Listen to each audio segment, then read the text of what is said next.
ఇటీవల గవర్నమెంట్ మేము ఒక నిర్ణయం చేశాం. ప్రతి నెల 3వ శనివారం అందరం కలిసి స్వచ్ఛ ఆంధ్రప్రదేశ్ కృషి చేయాలని చెప్పి ఒక నిర్ణయం చేశాం.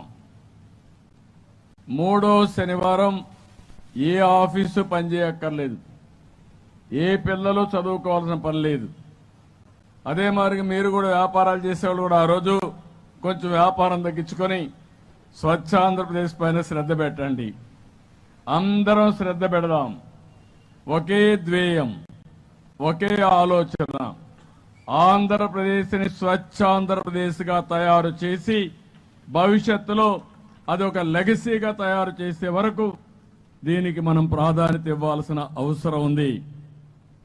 ఎందుకంటున్నానంటే ఈరోజు మీరందరూ గుర్తుపెట్టుకోవాల్సింది, ఇది మనందరిలో అనునిత్యం చర్చ జరిగితే తప్ప ఇది సాధ్యం కాదు.